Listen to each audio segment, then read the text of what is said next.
بسم اللہ الرحمن الرحیم الحمد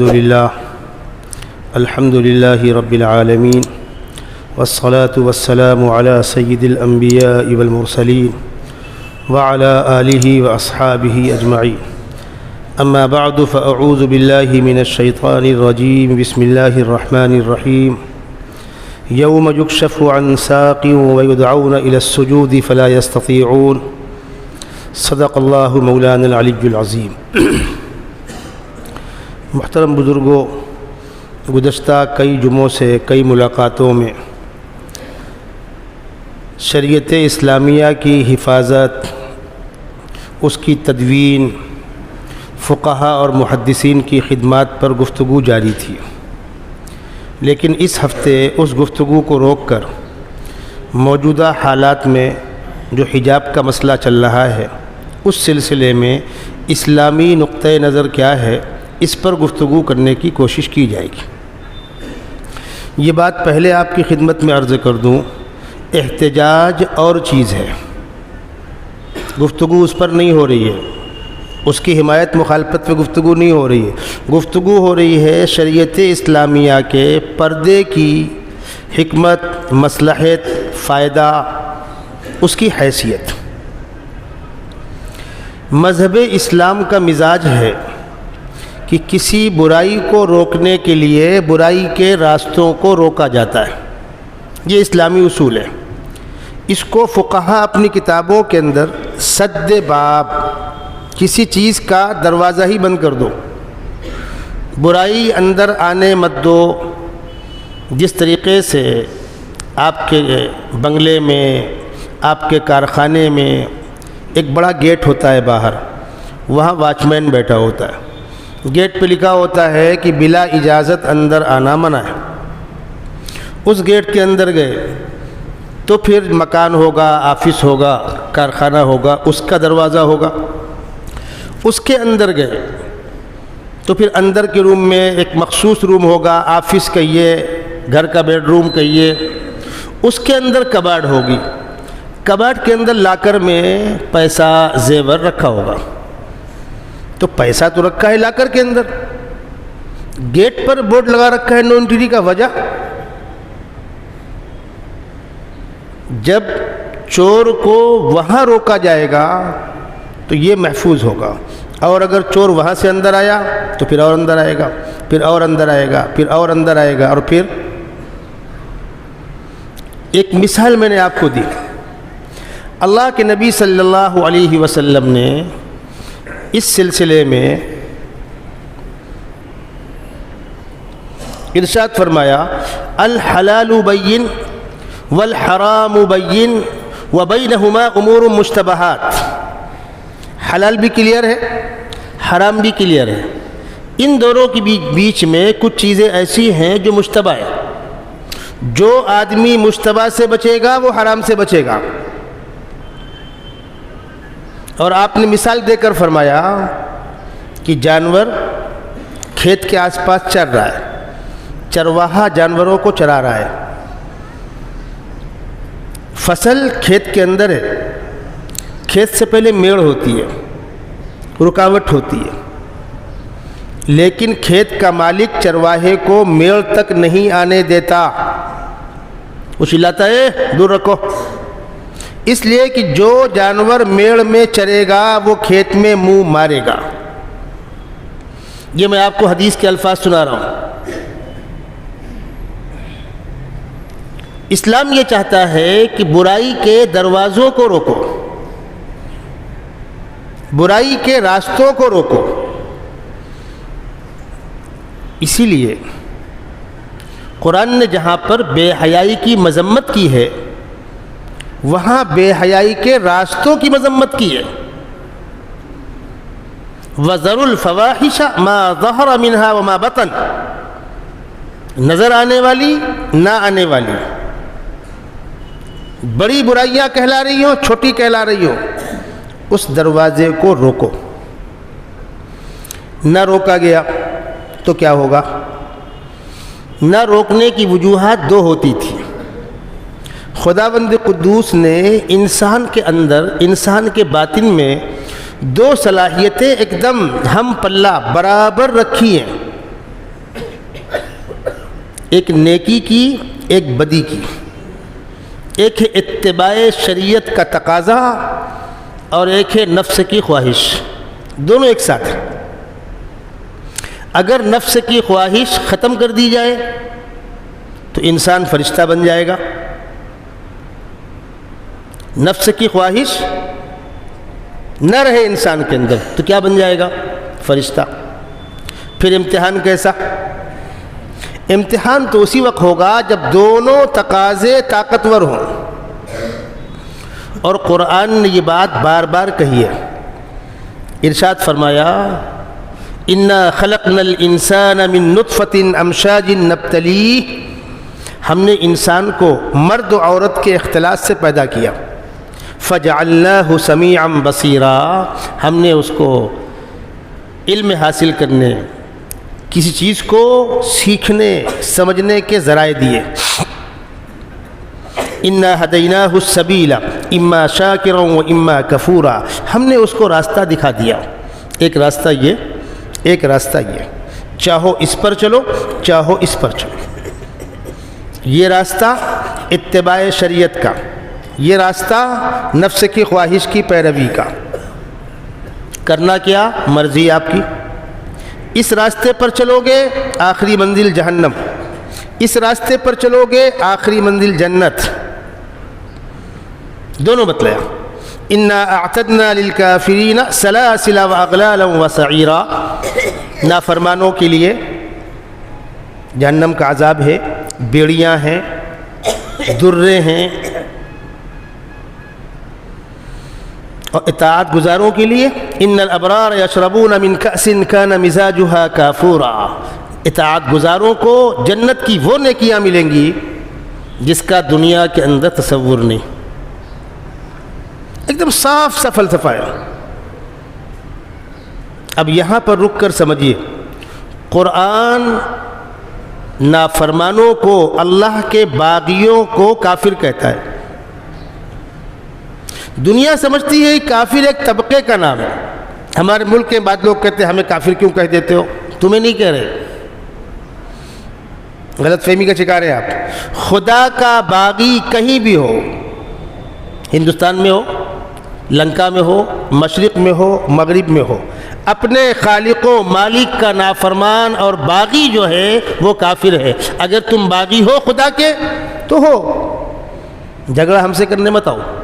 جس خدا نے تم کو پیدا کیا، جس خدا نے کائنات کو پیدا کیا، جس خدا نے دھرتی کو پیدا کیا، جو سورج چاند کو نکالتا ہے، جس کے اختیار میں پوری کائنات ہے، اور جو تمہاری زندگی اور موت کا مالک ہے، وہ کہہ رہا ہے میرے ماننے والے کا نام مسلمان، نہ ماننے والے کا نام کافر۔ آپ کو کدھر جانا ہے آپ کی مرضی، ہم تو آپ کا ہاتھ پکڑیں گے نہیں۔ وہ نام آپ کو ہم نے نہیں دیا ہے، خداوند قدوس نے دیا۔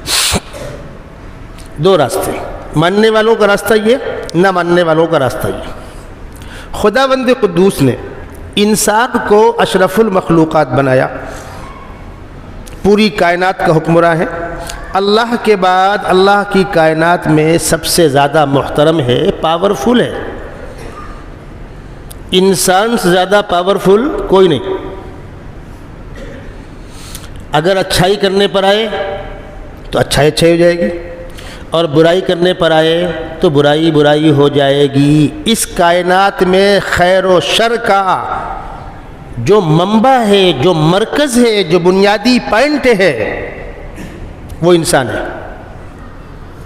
اس کو قرآن نے کہا ظہر الفساد فی البر والبحر بما کسبت ایدی الناس، خشکی اور تری میں فساد برپا ہوگا، اس کا انسان ذمہ دار ہوگا۔ یہ انسان وہ کارنامے انجام دیتا ہے جو دوسری کوئی مخلوق انجام نہیں دے سکتی۔ دریاؤں پر پل شیر بنائے گا، ہاتھی بنائے گا، چیتا بنائے گا، پرندے بنائیں گے، مچھلیاں بنائیں گی؟ نہیں، انسان بنائے گا۔ پہاڑوں کو کھود کر سرنگیں نکالنا کون بنائے گا؟ انسان بنائے گا۔ اور وہ انسان اپنے اس ہنر میں مستقل آگے بڑھ رہا ہے. جب بمبئی میں باندرا سے لے کر حاجی علی تک سی لنک کے بنا تو لوگ کہتے تھے سمندر میں کیسے پلر گلائیں گے بھائی، اور واقعتاً مشکل کام تھا، بن گیا.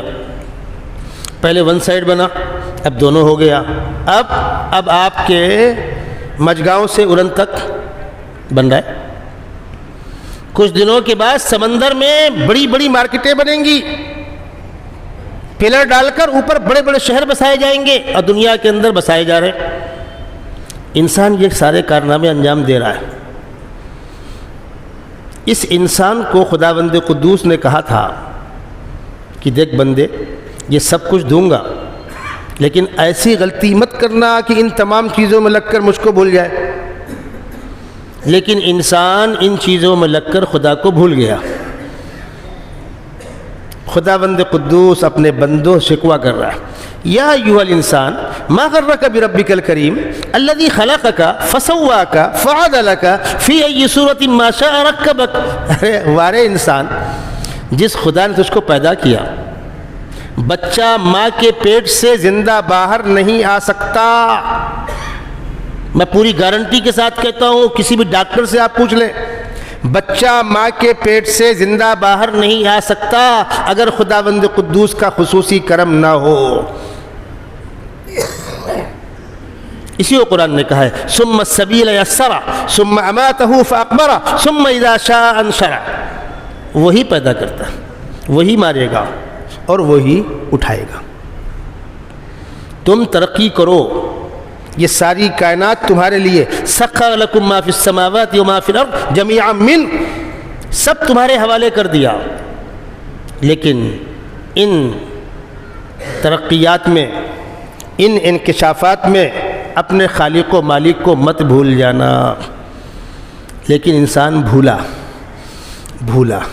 کہنے والے نے کہا، ڈھونڈنے والا ستاروں کی گزرگاہوں کا اپنے افکار کی دنیا میں سفر کر نہ سکا.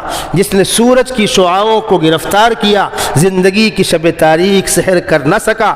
اپنی حکمت کے خم و پیچ میں الجھا ایسا کہ آج تک فیصلہ نفع و ضرر کر نہ سکا.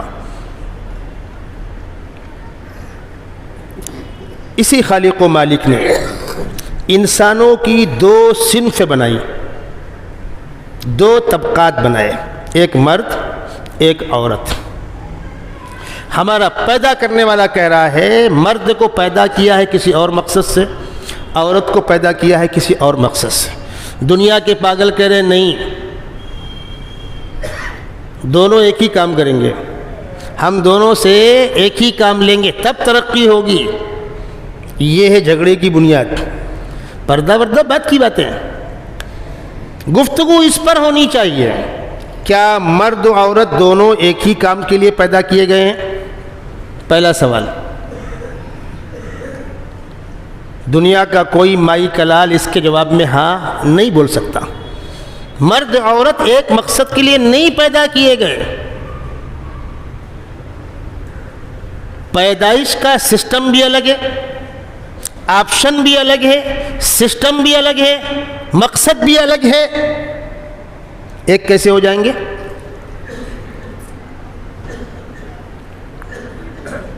کئی موقعوں پر ایسا ہوا اور اس وقت پھر ماحول گرم ہو گیا، ہو سکتا ہے پھر بیٹھنا پڑے.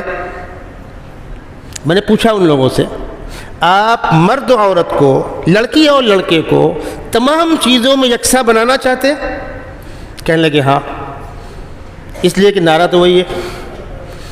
کہ ٹھیک ہے، آپ کے ہاں بچے کس کو ہوتے ہیں؟ مرد کو عورت کو. ون سائڈ کیوں بھائی؟ بچہ کس کے پیٹ میں رہے گا؟ ماں کے. تو باپ کے پیٹ میں کیوں نہیں؟ بچے کی پیدائش کی تکلیف کون برداشت کرے؟ ماں. کیوں؟ برابری کہاں ہوئی؟ بچے کو دودھ کون پلائے گی؟ ماں کی باپ؟ ماں. ارے بھائی، دو بچوں کو اس نے پالا پوسا ہے، ایک کو آپ پال پوس دو. 4 بچے اس کے پیٹ سے ہوئے، ایک آپ کے پیٹ سے ہو جائے، تب تو برابری ہوگی. کر سکتے؟ نہیں کر سکتے. کیوں؟ بنانے والے نے فنکشن الگ الگ رکھا ہے. آپ ڈاکٹروں سے پوچھئے اندر کی مشینری الگ الگ ہے, سسٹم الگ ہے, تقاضے الگ ہیں. وہ تو اگلی بات ہے کون گھر میں رہے گا کون مارکیٹ میں رہے گا. یہاں سے گفتگو شروع کرو نا بھائی.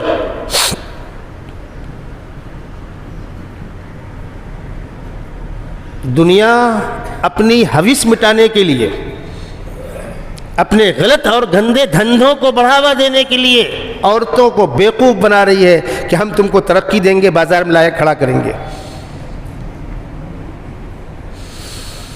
اسلام نے اس سلسلے میں انتہائی پاکیزہ, انتہائی مقدس سسٹم دیا. کیا کہا؟ عورت چونکہ ماں بنے گی, یہ بچی ماں بنے گی. جب بچی ماں بنے گی تو پیٹ میں حمل آنے کے بعد تکلیفیں ہیں, احتیاطیں ہیں, مسائل ہیں. عام دنوں میں بھی ہم مہینے کی 30 دن یکساں رہتے ہیں, ہماری بہنیں مہینے کی 30 دن یکساں نہیں رہتی. ان میں حالات میں تبدیلی آتی ہے. ان ایام میں بیمار ہوتی ہیں, وہ بدن ٹوٹ رہا ہے, درد ہے وغیرہ وغیرہ. اس کا آپ کے پاس کیا حل ہے؟ آپ بتائیں ہم کو. جب وہ ماں بنے گی تو چند مہینوں کے بعد اس کے پیر بوجھل ہو جائیں گے. وہ آفس میں آ کر کام کر سکے گی؟ اس سے محنت ہوگی. بچے کی پیدائش کے بعد بچے کو دودھ پلانے کے لیے وہ آفس سے لوٹ کر آئے گی؟ ایک اچھے انسان کو ماں کی ممتا اور باپ کی سرپرستی درکار ہوتی ہے. آپ نے بچے سے ماں کی گود چھینی, ماں سے بچے کی محبت چھینی. باپ بھی چلا آفس, ماں بھی چلی آفس. ان کی ڈیوٹی کہیں اور, ان کی ڈیوٹی کہیں اور. بچے کی خدمت کون کرے گا؟ نوکرانی کرے گی. جب بچے کو بچپن میں ماں کا دودھ نہیں ملا اور باپ کی سرپرستی نہیں ملی, بچوں سے باپ کی ملاقات کب ہوتی؟ سنڈے کو ہوتی ہے. اگر اس سنڈے کو کہیں نہ گئے تب. جس وقت باپ صاحب نکلے گھر سے بچے سو رہے ہیں, لوٹ کر آئے بچے پھر سو گئے. وہ بچے بغیر ماں باپ کی سرپرستی کے پلیں گے بڑھیں گے. وہ تو اگلی بات ہے پھر کیا ہوگا. ابھی یہاں کیا ہو رہا ہے وہ سنیے. اسلام نے جو ماں کا مقام بتلایا ہے, دنیا میں اس سے مقدس کوئی مقام نہیں, اس سے مقدس کوئی رشتہ نہیں ہے, اس سے پیارا اور میٹھا کوئی لفظ نہیں ہے ماں سے بڑا. ہم اور آپ سب جن کی مائیں حیات ہیں, آپ تصور کیجئے اپنی ماں کے لیے کیا جذبہ ہوتا ہے ہمارے دلوں کے اندر. کیوں ہوتا ہے؟ اس لیے کہ 9 مہینے اسی کے پیٹ میں گزارے. پہلی غذا بچے کے پیٹ میں ماں کا دودھ گیا ہوا. 2 سال بچے نے ماں کا خون جگر پیا ہے. چھوٹا بچہ ہے, بول نہیں پاتا ہے, لیکن کہیں نہ کہیں ماں سے قریب ہو کر چھوٹے بچے ماں پر ہاتھ رکھ کے سوتے ہیں, کوئی ٹانگ رکھ کے سوتا ہے, کوئی ماں کے اوپر سوتا ہے. آنکھ کھلنے کے بعد دائیں بائیں دیکھتا ہے, اماں, کچھ آوے نہ آوے اماں. اور بچے کے تمام تقاضے, تمام ضرورتیں ماں سمجھتی ہے. بچے رات میں اٹھتے ہیں, کسی کو دودھ کا تقاضا ہے, کسی کو پیشاب پخانہ ہو گیا ہے, بیچاری ماں اٹھتی ہے, پیار و محبت سے اس کو صاف کرتی ہے, دودھ گرم کر کے دیتی ہے اگر شیشی کا دودھ ہے, ورنہ اپنا دودھ پلاتی ہے. جب تک بچہ سوتا نہیں ماں سوتی نہیں ہے. اور رات میں اٹھ کر مائیں دیکھتی ہیں بچہ میرا خیریت سو رہا ہے. ایسا تو نہیں کروٹ لیتے لیتے نیچے چلا جائے, ایسا تو نہیں کہ بلی آ کر پنجہ مار دے, ایسا تو نہیں کہ چوہا آ کر کہیں سے کاٹنے لگے. یہ ایک ماں ہے. جس پیار کے ساتھ ماں نے اپنے بچے کو پالا, یہ بچہ بڑا ہوگا, ٹھیک ہے,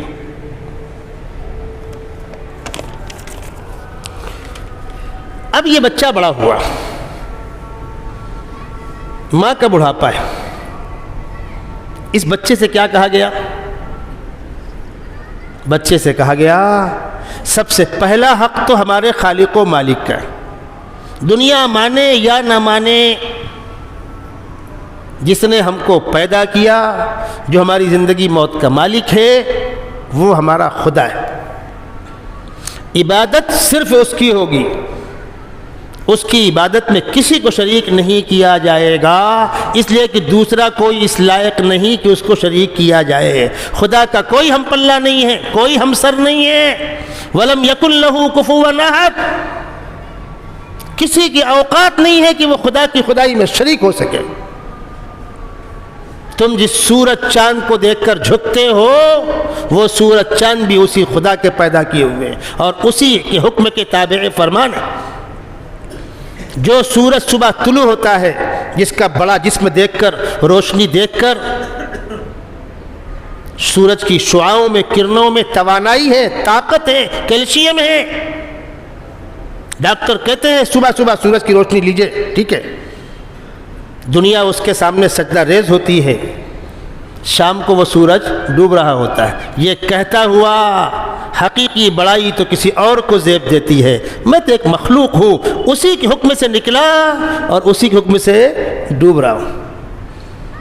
اور قرآن نے بندوں سے کہا تم پہاڑ کو دیکھ کر مروب ہو گئے، تم دریا کو دیکھ کر مروب ہو گئے، تم سورج چاند کو دیکھ کر مروب ہو گئے۔ ارے عقل کے دشمنوں، کبھی اس پر غور نہیں کیا کہ یہ سورج چاند اور دریا اور پہاڑ، یہ زمین و آسمان جس کے حکم کے تابع ہیں، وہ کتنا بڑا ہوگا۔ وَمِنْ آيَاتِهِ اللَّيْلُ وَالنَّهَارُ وَالشَّمْسُ وَالْقَمَرُ، اللہ کی نشانیاں ہیں۔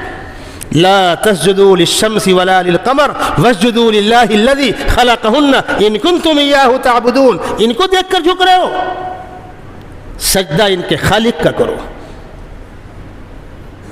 تو یہ چیزیں سب سے بڑا خدا، اس لیے ہم کہتے ہیں اللہ اکبر۔ اس کی خدائی میں، اس کی کبریائی میں کسی کی کوئی شرکت نہیں، اس میں کوئی گفتگو نہیں، کوئی کمنٹ نہیں، کوئی کمپرومائز نہیں، کسی کو اچھا لگے یا برا۔ وَقَضَى رَبُّكَ أَلَّا تَعْبُدُوا إِلَّا إِيَّاهُ، یہ تمہارے رب کا اٹل فیصلہ ہے، عبادت صرف اللہ کی ہوگی۔ اس کے بعد اللہ کے حکم کو ماننے کا مطلب پیغمبر کی بات کو ماننا، اس لیے کہ خدا نے کہا کہ میرا فرمان پیغمبر سنائیں گے، پیغمبر کی بات کو میری بات سمجھنا۔ اس لیے ہر جگہ دونوں نام نہیں لیے گئے، کہیں لیا گیا، کہا گیا اطیعوا اللہ واطیعوا الرسول ومن یعص اللہ ورسولہ، کہا گیا ہے، لیکن ہر جگہ نہیں کہا گیا، اس لیے کہ اطاعت میں خدا کی اطاعت پیغمبر بتلائیں گے۔ جس طریقے سے خدا کی اطاعت ہوگی، پیغمبر کی اطاعت ہوگی، عبادت صرف اللہ کی ہوگی، اطاعت دونوں کی ہوگی۔ اب زمین پر آ جائیے، اس دھرتی میں، اس دنیا میں ہمارے وجود میں آنے کا واسطہ، ذریعہ ہمارے والدین، ہماری پرورش ہمارے والدین، ہماری محبت، ہمارا پیار، تمام ضرورتیں پوری کرنے والے ہمارے والدین، تعلیم، کاروبار، شادی، بیاہ، پراپرٹی ہمارے والدین۔ ایک طرف خدا کی عبادت کا حکم دیا گیا، پھر کہا گیا بالوالدین احسانا، والدین کے ساتھ اچھا سلوک کرو، کیوں؟ وہ تمہارے محسن ہیں۔ تمہاری جوانی ہوگی، والدین کا بڑھاپا ہوگا، آپ آگے بڑھیں گے 25 سال، 30 سال، 40 سال، تو آپ کے والدین 60، 65، 70۔ اما یبلغن عندک الکبر احدہما او کلاہما، اگر تمہاری جوانی میں تمہارے دونوں زندہ ہوں یا کوئی ایک،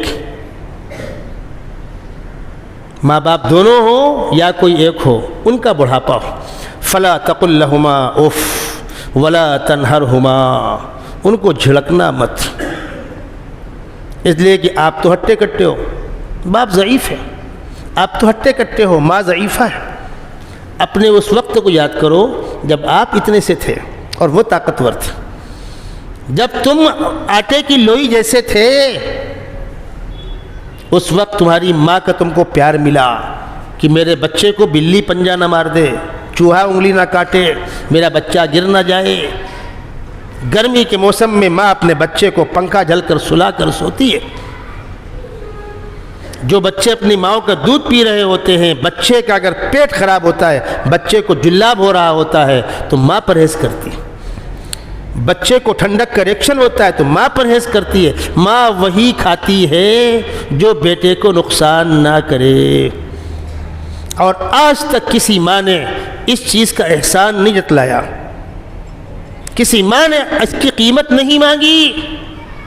اب یہ ماں بوڑھی ہوئی ہے، اب یہ باپ بوڑھا ہوا ہے۔ فلا تقل لهما اف ولا تنهرهما وقل لهما قولا کریما، ان سے پیار سے بات کرو۔ واخفض لهما جناح الذل من الرحمہ، ان کے سامنے پست ہو کر کھڑے ہو۔ تم پڑھ لکھ کر چاہے جو بن گئے ہو، وہ باپ، تم ان کے پیر کی دھول نہیں۔ اس کے بعد اپنے رب سے دعا کرو، رب ارحمہما کما ربیانی صغیرا، پروردگار جس طرح میرے ماں باپ نے بچپن میں میرے ساتھ رحم کا معاملہ کیا، تو ان کے ساتھ رحم کا معاملہ کرنا۔ پھر ماں باپ میں ماں کا مقام اور بلند، کیوں؟ حمل کی تکلیف ماں نے برداشت کی، پیدائش کی تکلیف ماں نے برداشت کی، 2 سال تک بچے نے گندگی ماں کی گود میں کی، ماں کا مقام اور بلند ہے۔ اب آپ نے بچے سے ماں کی ممتا چھینی، باپ کی سرپرستی چھینی۔ انہوں نے تعلیم حاصل کی، اسکول گئے، یہ پڑھا وہ پڑھا وہ پڑھا، پڑھ لکھ کر بہت بڑے قابل ڈگری ہولڈر ہو گئے۔ یہ سب ہو گئے، انسان نہیں ہوئے۔ یاد رکھیے گا، یہ پڑھے لکھے درندے ہیں، ان کو غریبوں سے کوئی ہمدردی نہیں ہوگی، انسانیت سے کوئی ہمدردی نہیں ہوگی۔ یہ غریبوں کا خون چوسیں گے، یہ کمزوروں کا خون چوسیں گے، یہ اپنی طاقت، اپنی دولت، اپنا پیسہ، اپنا عہدہ لوگوں کو نوچنے، گھسوٹنے، ان کا خون پینے میں استعمال کریں گے۔ جو دنیا میں ہو رہا ہے، کاروباری بزنس میں، یہ تفصیل کا موقع نہیں ہے، بنیادی فرق اسلامی نقطہ نظر یہ ہے کہ غریبوں کو محنت کرنے کا موقع دیا جائے اور پیسے کو کام کے ساتھ جوڑا جائے۔ اور دنیا کے لٹیروں کی سوچ کیا ہے؟ پیسے سے پیسہ۔ غریبوں کو انوالو کرنے کی کوئی ضرورت نہیں ہے، یہ جانور ہے، ان کو وہیں رہنے دو تاکہ لکڑی سے ان کو ہانک سکیں، جس کے لیے کوشش ہو رہی ہے۔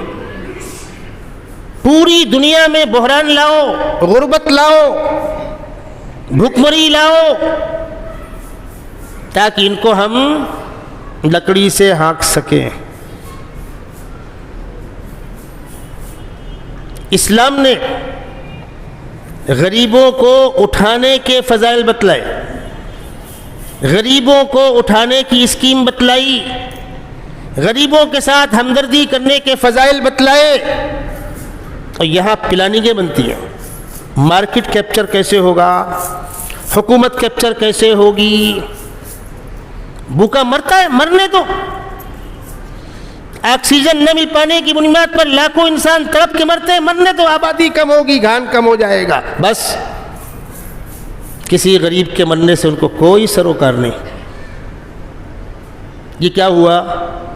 یہ غیر تربیت یافتہ خونخوار انسان پیدا ہوئے۔ اسی لیے تعلیم گاہوں میں بعض پڑھے لکھے لوگ آتے ہیں، شکوہ کرتے ہیں قوم کا، تعلیم عام ہونا چاہیے، ایسا ہے۔ ہم کو آپ کی بات سے اتفاق ہے، ہم بھی اسی میدان میں کوشش کر رہے ہیں جہاں آپ کر رہے ہیں۔ ایک فرق ہے، آپ صرف تعلیم کی بات کرتے ہیں، ہم تعلیم رب کی یاد کے ساتھ ہو اس کی بات کرتے ہیں، اور کوئی فرق نہیں۔ تعلیم کی بات آپ بھی کرتے ہیں، ہم بھی کرتے ہیں، آپ صرف تعلیم کی بات کرتے ہیں، اور ہم وہ تعلیم جو رب کی یاد کے ساتھ ہو۔ اقرأ بسم ربک الذی خلق، پڑھو اپنے رب کی نام کے ساتھ، اپنے رب کی یاد کے ساتھ جو تمہارا پیدا کرنے والا ہے۔ اگر تعلیم رب کی یاد کے بغیر ہوگی تو کیا ہوگا؟ اور تعلیم رب کی یاد کے ساتھ ہوگی تو کیا ہوگا؟ دنیا کے اندر ایسے ڈاکٹر ہیں آج مر نہیں گئے۔ عام طور پر ایسا ہوتا ہے، ہماری بھیونڈی میں ڈاکٹروں کو آپ دکھائیے، کوئی گنجائش نہیں ہے، چاروں وال چوک ہو گئے، مر جائے گا یہ، کوئی راستہ نہیں ہے، آپریشن ہی راستہ ہے۔ بیچارہ گھبرا گیا، کتنا خرچہ آئے گا؟ 5 لاکھ ہوتا ہے، 3 لاکھ میں کروا دوں گا۔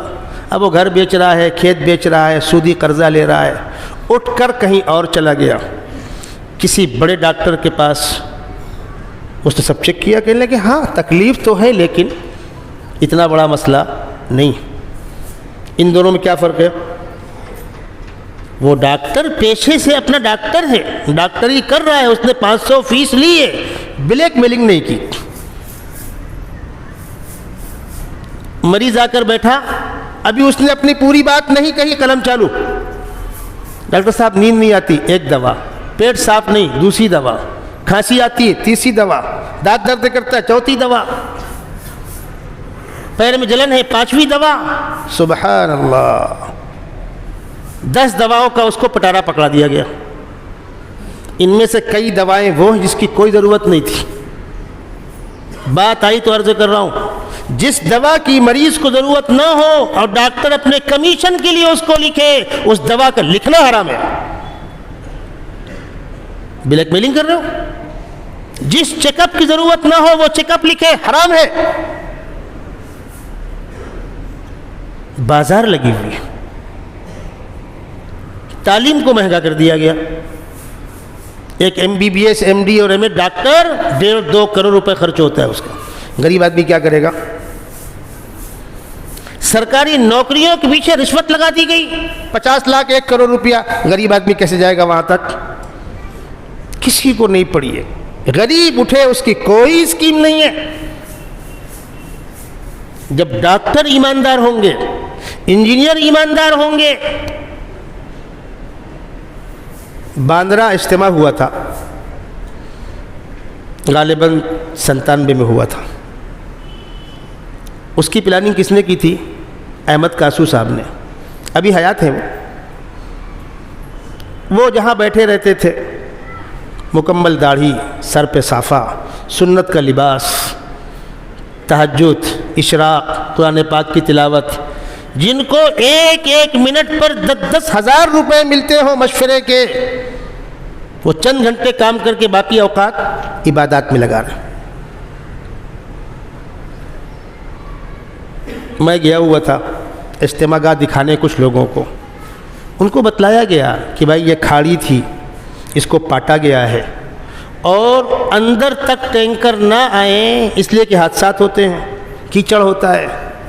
دور ایک اسٹاک کا ٹینک بنایا گیا ہے بڑا پانی کا، اس میں ٹینکر آ کے پانی خالی کریں گے، اور وہاں سے پائپ لائن ہے، مختلف خطوں میں حوض ہیں، مجمع کے اعتبار سے ہر طرف تقاضوں کی ضرورتوں کے پورے کرنے کا سامان ہے، استنجا خانہ، بیت الخلا، وضو خانے الگ الگ، تاکہ مجمع ایک ساتھ دقت میں نہ آوے۔ دنیا پوچھتی تھی اس کا پلانر کون ہے، وہ انجینئر کون ہے؟ اور معلوم وہ انجینئر کون ہے؟ گولڈ میڈلسٹ، ہندوستان کا ٹاپ کا 1 نمبر کا انجینئر، لیکن دیندار ہے۔ چونکہ دیندار ہے وہ کہیں غلط مشورہ آپ کو نہیں دے گا، مشورہ وہی دے گا جو صحیح ہوگا۔ روزی ان کو ہی مل رہی ہے، بلیک میل کر کے پیسے کمانا۔ اگر رب کی یاد کے ساتھ علم حاصل ہوا ہے تو یہ نہیں ہوگا، اور اگر رب کو فراموش کر کے علم حاصل ہوا ہے تو جو عام طور پر ہو رہا ہے، ہمارے بچپن میں گھپلے ہوتے تھے، ڈکیتی پڑتی تھی، لوٹ پاٹ ہوتی تھی، 1 کروڑ 2 کروڑ 10 کروڑ، لوگ بینک کو لوٹتے تھے تو آتے تھے گیٹ کیپر کو گولی مار دیا، اسٹاف کو دھمکا ڈرا کر کے ایک سائڈ کر دیا، تجوری توڑی، پیسے بھرے، جو 2-4 کروڑ روپیہ ہوا لے کر چلے گئے۔ اب ضرورت نہیں ہے اس کی، اوپر ہی اوپر ڈکیتی پڑ گئی، گھپلا ہو گیا، 10,000 کروڑ، 50,000 کروڑ، 1,00,000 کروڑ۔ وہ 2-4-5 سال کے بعد جب فائل اوپن ہوئی تب معلوم ہوا۔ ایک صاحب نے مذاق میں کہا تھا کہ 10ویں کے بچوں کے امتحان میں ایک سوال ڈال دو، 10,000 کروڑ لکھنا کیسے، لکھ دو، 10,000 کروڑ لکھنا کیسے، لکھ کے بتلا دو بھائی۔ یہ جو گھپلے ہو رہے یہ کسی جاہل نے کیا؟ یہ حکومت کی بڑی بڑی رقموں کی ہیر پھیر ہو رہی ہے، بلیک میلنگ ہو رہی ہے، جاہل نے کیا ہے؟ ہم سارا کالا دھن واپس لائیں گے، سارے بھگوڑوں کو پکڑ کے لائیں گے، سنے آپ نے نعرے؟ اتنا پیسہ آ جائے گا کہ ہر کھاتے 15 لاکھ پہنچ جائے گا، سب کیا پہنچ گیا ہوگا؟ کیا ہے؟ جیسے مردے ویسے فرشتے، جیسی امت ویسے حکمراں، اعمالکم عمالکم۔ اسلام کہتا ہے تعلیم رب کی یاد کے ساتھ ہو، حکمراں جواب دہ ہو۔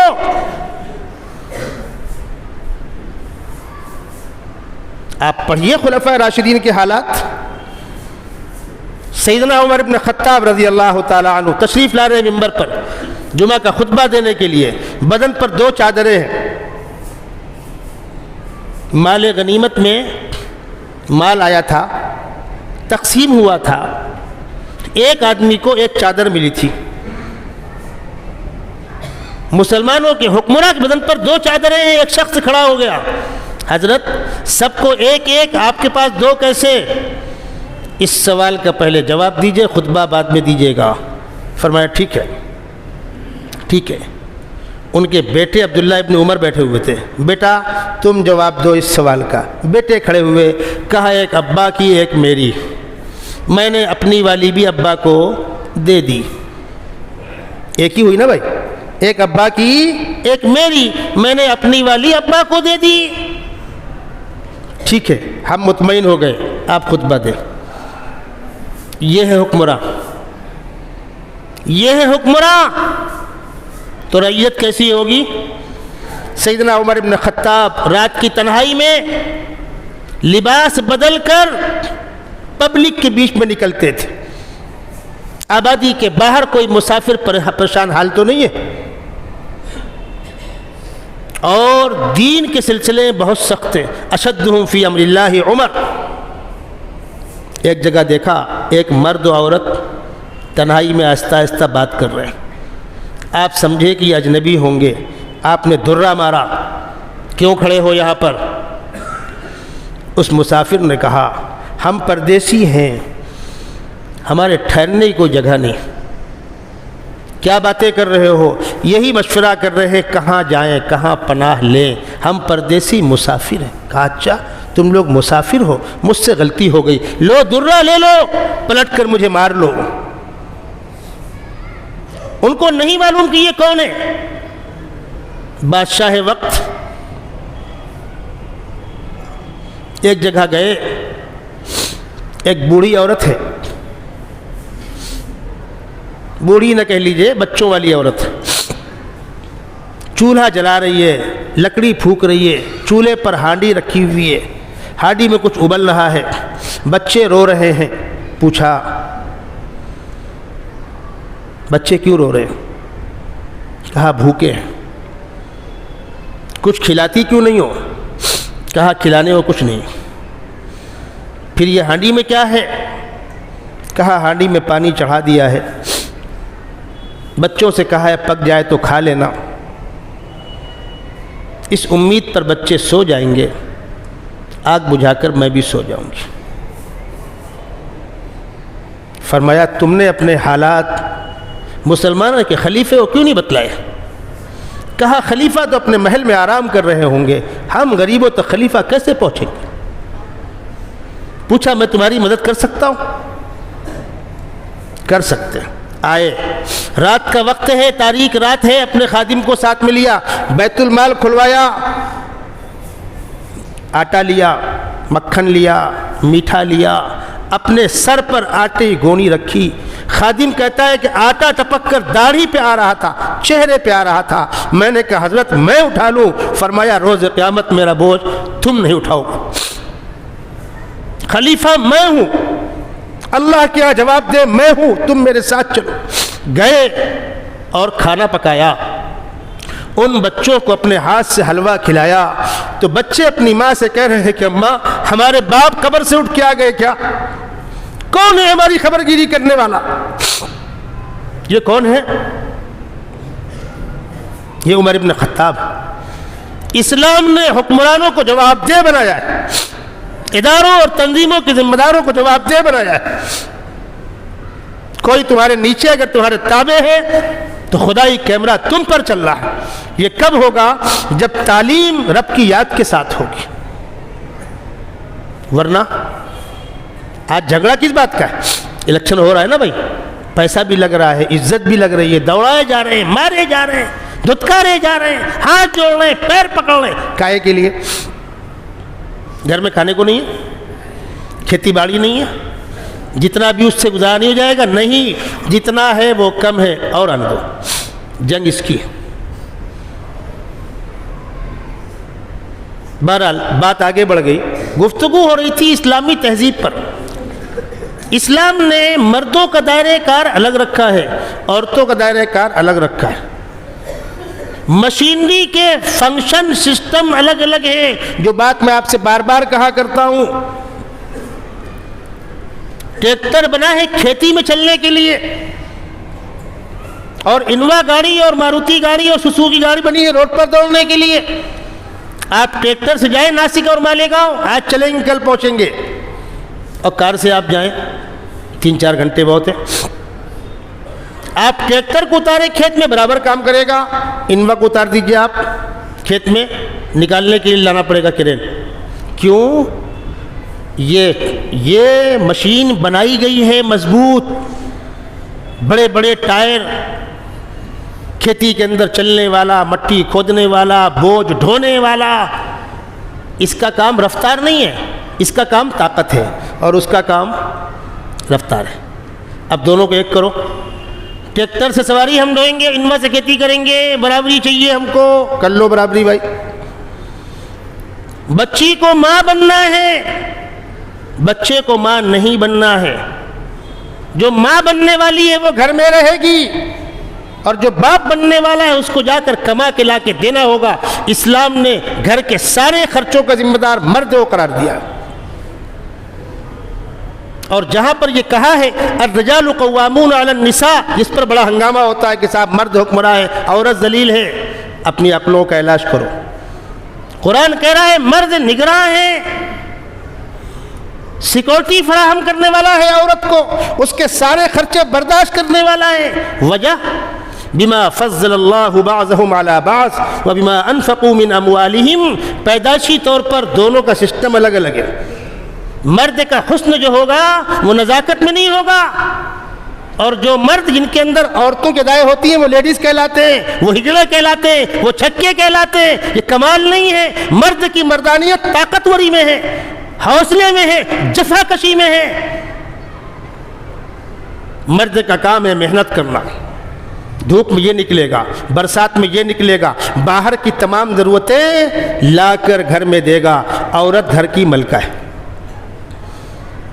یہ گھر میں رہے گی، گھر کی تمام ذمہ داریاں عورت نبھائے گی، بچوں کی پیدائش سے لے کر، خدمت سے لے کر، تربیت سے لے کر۔ اور عورت کی ذمہ داری ہے کہ جب شوہر تھکا ہارا گھر آئے تو گھر کا ماحول اس کو پرسکون ملے، محبت کے ساتھ مسکرا کر استقبال کرو، پانی پوچھو، کھانا پوچھو۔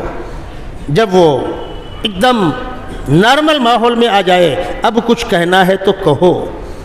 یہ سلیقے مند اور سمجھدار عورتوں کی علامت طریقہ ہے۔ اپوہڑ عورتیں، ابھی قدم نہیں رکھا گھر میں، فلاں چیز لائے پہلے لے کر آؤ، فلاں کام ہوا پہلے کر کے لاؤ۔ مرد کو باہر سے واپس. پھر کیا ہوگا؟ فاصلے بڑھیں گے، اختلافات بڑھیں گے. پھر جو ہوتا ہے وہ آپ کے سامنے. نیو بامبے سے ایک محترمہ نے مجھے فون لگایا، حضرت میرے شوہر کے ناجائز تعلقات کسی اور عورت سے ہو گئے. اچھا، پھر کوئی حل بتلائیے میرے لیے. میں نے کہا پہلے آپ مجھ کو ایک سوال کا جواب دیں، آپ کے اس کے سنبندھ کیسے تھے؟ بولے لگ بھگ 1 مہینے سے ان کی ہماری بات چیت بند ہے. کیوں بند ہے؟ میں بھی تھوڑا تیز مزاج ہوں، مجھے کچھ بول دیے، میں نے بولنا بند کر دیا. میں نے کہا جو عورت 1 مہینے تک شوہر کو سکون فراہم نہ کر سکے، اس کی نگاہ کہیں اور گئی، اب روتی کیوں؟ ہاں مونا مجھ سے غلطی تو ہوئی. اس کو بڑا کمال سمجھا عورتوں نے، یہ اس کے کان بھر رہی ہے، وہ اسے کان بھر رہی ہے، وہ اسے کان بھر رہی ہے. اور میں بڑے درد کے ساتھ کہتا ہوں وہ عورتیں جنہوں نے دینی تعلیم حاصل کی ہے، آبائے کہلاتی، اس کام میں وہ ایک قدم اور آگے، گھر برباد کرنے میں. شوہر کے مقابلے بیوی کو آپ بھڑکاؤ مت، اس لیے کہ تمہارے بھڑکانے سے مسئلہ حل نہیں ہوگا، ٹوٹے گا. عورت اپنے شوہر کو اپنا شوہر سمجھے، اپنے گھر کو اپنا گھر سمجھے. پھر ہم شوہر سے کہیں کہ بھائی آپ کو اللہ نے ذمہ دار بنایا ہے، آپ خیال رکھیے. بالکل معقول بات ہے. گھر کی تمام ذمہ داریاں باہر کی مرد کی ہے، اور جو مرد اپنی عورتوں کی کمائی کے بھروسے بیٹھے ہوتے ہیں یا عورتوں سے کموا رہے ہیں، بات چیزیں ایسی ہیں، تعلیمی خدمات ہیں، پڑھی لکھی بچی ہے، کچھ وقت چلی گئی، پڑھا کر آ گئی، تھوڑا اس کا دل بہل گیا، محدود ماحول میں، اسکول قریب میں ہے، میں اس کی مذمت نہیں کر رہا، لیکن باقاعدہ عورتوں کو پڑھانا، ان سے کام کرانا، ان کی آمدنی بیٹھ کر کھانا، اس کو کمال سمجھا لوگوں نے. وہ مرد جو اپنی عورت کے خرچے برداشت نہ کر سکے وہ مرد نہیں، نامرد ہے. قرآن صاف کہہ رہا ہے الرجال قوامون علی النساء بما فضل اللہ بعضهم علی بعض وبما انفقوا من اموالهم. سارے خرچے آپ کو دینے. عورت گھر میں رہے، بلا ضرورت باہر نہ نکلے، اور اگر نکلنا ہو تو نقاب استعمال کرے. نقاب اس کا مقصد تھا کالے کلر کا نقاب پہنانے کا کہ کسی کی نگاہی نہ اٹھے. نقاب ایسا ہو جو بیچ میں ٹوپی جیسی ہوتی تھی اور چاروں طرف وہ ایسا ایک جیسا ہوتا تھا. اندر چلنے والی کس عمر کی ہے سمجھ میں نہ آوے. ایسی خوشبو استعمال نہ کی جائے جو غیر مردوں تک پہنچے. ایسا زیور نہ پہنا جائے جس کی آواز مردوں تک پہنچے. مردوں کے مجمع سے ہٹ کر ضرورت کے مطابق جائیں اور آ جائیں. ہم نے کیا کیا؟ نقاب، میں آپ کو بتلا دوں، کبھی کبھی مارکیٹ میں جانا ہوتا ہے سادہ نقاب دیکھنے کے لیے. دکاندار کہتا ہے ارے مولانا آپ بھی کیا بات کر رہے ہیں، یہ مارکیٹ میں کہیں نہیں ملے گا آپ کو، یہ کوالٹی بنتی ہی نہیں ہے، بکے گا ہی نہیں جب تک اس میں نقش و نگار نہ ہو اور جھالر نہ ہو اور کنگورے نہ ہو اور یہ نہ ہو اور وہ نہ ہو، یعنی اس نقاب کو دیکھ کر نگاہ اٹھے. ایک 60 سالہ خاتون خوبصورت سے نقاب پہن کے جا رہی تھی، پیچھے ایک اوباش لگ گیا، ان کو چھیڑ رہا تھا، کافی دیر تک نظر انداز کرتی رہی. وہ جب مسئلہ بے قابو ہوا تو اس نے چہرہ اٹھا کر کہا تیری دادی کی عمر کیوں ہے بے غیرت. ایک بار ایک صاحب نے اس پہ ایک نظم لکھی تھی، کوئی ان پردہ نشینوں کا تو پردہ دیکھے، چہرے کو چھپایا ایسا کہ دنیا دیکھے. یہ اسلامی طریقہ نہیں، غلط. اسلام سادہ نقاب پسند کرتا ہے، پردہ پسند کرتا ہے. مردوں اور عورتوں میں فاصلے ہونے چاہیے. بات آئی تو عرض کر دوں، جوائنٹ فیملی میں کیسے رہنا. بعض لوگ غلو کرتے ہیں، اس قدر غلو کہ اللہ کی پناہ. بھابھی دیور میں پردہ، بالکل بات نہیں کر سکتے، حرام ہے. الحمو الموت. بیچاروں کو حدیث سمجھی ہی نہیں، حدیث کے الفاظ اس سے انکار نہیں ہے، پیغمبر کہہ کیا رہے ہیں، فقہا نے لکھا کیا ہے. پردے کے 3 مقامات، 3 درجے ہیں، 3 اسٹیپ ہیں. پہلا پردہ روڈ والوں سے 100% پردہ. نہ چہرہ کھلے گا نہ ہاتھ کھلے گا. ٹھیک ہے, ضرورت کے وقت, بھیڑ کے وقت پٹی لگا لی جائے, لیکن پورا چہرہ کھول کر بے حجابی کے ساتھ ہاتھ کھلے ہوئے ہیں, غلط. روڈ والوں سے مکمل پردہ ہوگا. دوسرا پردہ, گھر کے لوگ جو محرم نہیں ہیں, جیسے چچا کے لڑکے, ماموں کے لڑکے, خالہ کے لڑکے. ارے دو بھائیوں کے بچے آپس میں کیا ہوں گے؟ چھوٹا بھائی بڑا بھائی, ان کی بیویاں کیا ہوں گی؟ دیورانی جیٹھانی, ایک گھر میں رہ رہے. ان کے تو پردہ نہیں ہوگا روڈ والا. ان کا پردہ ایسا ہوگا کہ چہرہ کھلے گا, ہاتھ کھلے گا, اپنے اپنے کام میں لگیں گے, ضرورت پڑنے پر بات کریں گے. بے حجابی نہ ہو, بے غیرتی نہ ہو, آنکھ میں آنکھ ڈال کر ہنسی مذاق نہ ہو, یہ مناسب نہیں. لیکن رہیں گے ساتھ میں, بات کرنا منع نہیں ہے جوائنٹ فیملی میں. اور جس وقت عورتیں کام میں لگی ہیں, روٹی پکا رہی ہیں, برتن مانج رہی ہیں, مرد خود خیال رکھیں, باہر نکل آئے. تیسرا پردہ, محرم, باپ, بھائی, چاچا, ماموں, خالہ, بھانجا, چچا, بھتیجی, یہ محرم ہے. سر کھلا ہے کوئی بات نہیں, ہاتھ کھلا ہے کوئی بات نہیں, محرم سے پردہ کم سے کم ہے. ہاں, ایک قید بڑھا لیں, بسا اوقات محرم ہونے کے باوجود فتنے کا مظنہ اور فتنے کا موقع ہوتا ہے. جیسے چچا اور بھتیجی دو نوجوان ہیں, ہے تو محرم, لیکن دو نوجوان ہیں, تنہائی میں نہ بیٹھیں, یہ الگ سے مسئلہ ہے. لیکن اصولی طور پر تین, من الاجانب, من الاقارب, من المحارم. روڈ والوں سے پردہ, گھر کی جوائنٹ فیملی کے اندر نامحرموں سے پردہ, اور محارم سے پردہ. چوتھا مرحلہ آتا ہے شوہر بیوی. شوہر بیوی کھلے ماحول میں بے حجابی نہ ہو, تنہائی میں شوہر بیوی کے لیے پردے کا کوئی اصول نہیں. احتیاط بہتر ہے, باقی اصولاً کوئی پردہ نہیں, کوئی اصول نہیں. ہمارے یہاں کیا ہو رہا ہے, ایسے حالات آتے ہیں. میرے پاس 2 دن پہلے سوال آیا, ایک جگہ ایک محترمہ بیان کر رہی ہیں کہ باہر کی بے حیائی کی بنیاد گھر کی بے حیائی ہے, اپنے محرموں سے بھی پردہ کرو, باپ کے سامنے بھی سر مت کھولو, بھائی کے سامنے بھی سر مت کھولو. میں نے کو جواب دیا, وہ محترمہ شریعت کو سمجھی نہیں, اور میں ایسی محترماؤں سے بڑے ادب کے ساتھ عرض کر رہا ہوں, شریعت سمجھیے, بڑوں سے مشورہ کر لیجئے, رائے ملا لیجئے, تب باتیں آگے چلائیے. اندر اندر غلط باتیں اللہ کے واسطے مت چلاؤ, دین کا کھلواڑ و مذاق مت بناؤ. اگلا مسئلہ آتا ہے, ہماری جو بچیاں اسکول پڑھنے جا رہی ہیں, وہ حجاب لے کر جا رہی ہیں, عام طور پر جذبات سے باتیں کی جاتی ہیں. ابھی جو حالات بنے آپ کے کرناٹک میں, مسئلہ کچھ بھی نہیں ہے, مسئلہ کچھ بھی نہیں ہے. کوا ناک لے گیا, وہ تو کمبخت ماحول خراب کر کے یو پی کے الیکشن میں اپنا الو سیدھا کرنا چاہ رہے تھے. سارے حربے استعمال کر لیے, منافرت نہیں پیدا ہو رہی. دھرم سنسد کے اندر زمین و آسمان ایک کر دیا گیا, منافرت نہیں پیدا ہوئی. کہیں جنا کا نام, کہیں اس کا نام, کہیں اس کا نام, منافرت نہیں پیدا ہوئی. کرسی ہلتی ہوئی دکھ رہی ہے تو کچھ تو کرنا. مسئلہ صرف اتنا ہے, اسکول انتظامیہ اسکول میں آنے والے بچیوں کو پورا لباس یا نقاب پہن کر آنے سے منع کر رہی ہے کہ ہمارے یونیفارم کے خلاف.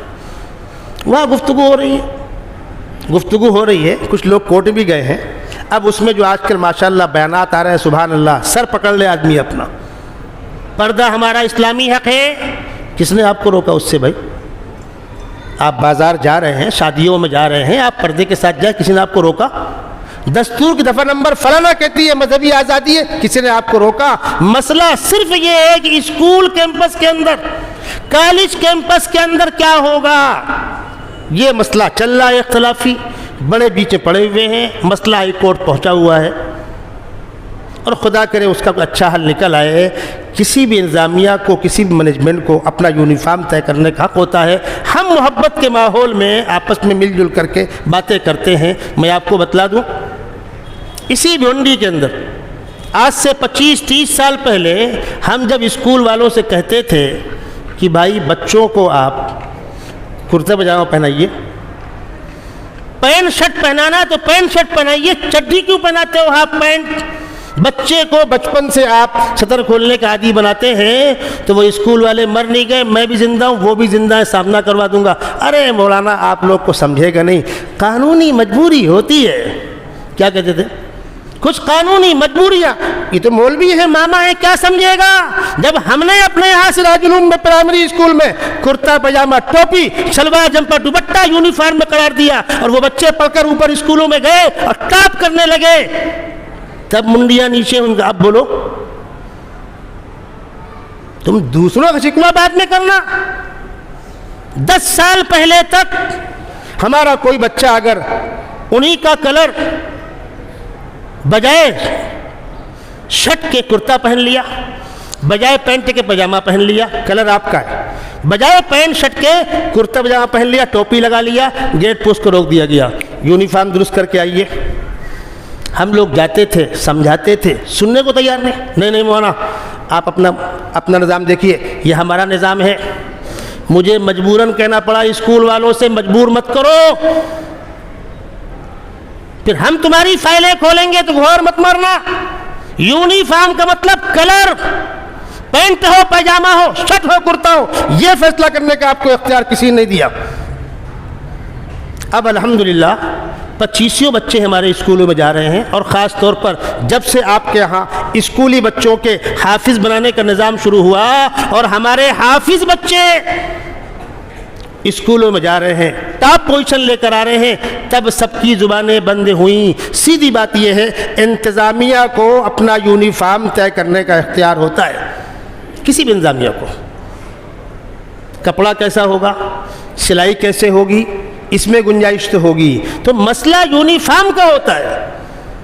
گیٹ کے باہر آپ کیا پہنتے ہیں شوق سے پہنیے، گفتگو اس پر نہیں ہو رہی ہے۔ بہت بڑی مقدار میں سیکولر ہندو سامنے آئے، وہ کہہ رہے ہیں مسلمانوں کے مذہبی مسئلے پہ حملہ نہیں ہو رہا ہے، آپ کو کیا پہننا ہے آپ پہنیے، گفتگو ہو رہی ہے کالج ڈریس کی۔ لیکن کوا ناک لے گیا تو لے گیا، ہم لوگوں پر دباؤ، جلوس نکالیے، احتجاج کیجئے، آپ لوگ بزدل ہیں، قوم کو بزدل بناتے ہیں، وغیرہ وغیرہ، جاؤ بھائی تم بہادر نمٹ لو۔ یہ ہے صورتحال۔ اس لیے وضاحت میں نے کی کہ ہمارے بڑے ان تمام باتوں کو سامنے رکھ کر اتنا ہی بولتے ہیں جتنے کی ضرورت ہو۔ روڈ پر آ کر شور کرنا، جلوس نکالنا کوئی بھی نکال لے گا، آج بھی بہت سے مقامات پہ نکل رہا ہے، کون کس کو روکے گا؟ ہم کسی کو نہیں روکتے، ہم جذبات کی قدریں کرتے ہیں، ٹھیک ہے دباؤ بنا کے رکھیے، لیکن نفس مسئلہ اور صحیح صورتحال کی میں وضاحت کر رہا ہوں۔ اور اسکول کیمپس سے ہٹ کر آپ کی شادیوں میں، آپ کے بازار میں، آپ کے محلوں میں بے پردہ کرنے کون آیا آپ کو؟ کس نے منع کیا؟ ارے حد ہو گئی۔ حج عمرے کو جاتے ہیں، حج عمرے کے سفر میں بمبئی ایئرپورٹ پر عمرہ کرنے والے کو 100 لوگ چھوڑنے آئے، ہماری بالغ بچیاں ایئرپورٹ کے اندر کیا تماشے کرتی ہیں، کیا پہن کے جاتی ہیں، شرم نہیں آتی؟ طواف کر رہے ہیں خانہ کعبہ کی چاروں طرف، سر پر دوپٹہ نہیں ہے عورتوں کے۔ اس بے حجابی کا کون ذمہ دار ہوگا؟ اس کے ہم ذمہ دار ہیں۔ کوشش یہ ہو کہ پردے کا صحیح مقصد، صحیح تصور، صحیح اہمیت، انشاءاللہ موقع رہا تو میں اگلی ملاقات میں اور وضاحت کروں گا کہ پردے کے فوائد کیا ہیں۔ پردے ایک سیفٹی ہے، ایک تحفظ ہے، ایک حصار ہے، اور عورت کا حسن اس کی پاک دامنی میں ہے، اس کی عفت میں ہے۔ بازار میں لا کر شو پیس بنا کر کھڑا کر دینا یہ عورت کی عزت تو نہیں ہے، اور دنیا وہی چاہ رہی ہے۔ اللہ تبارک و تعالی ہم کو صحیح سمجھ نصیب فرمائے۔ آخر میں ایک آدھ اعلانات ہیں، وہ سماعت فرمائیے آپ۔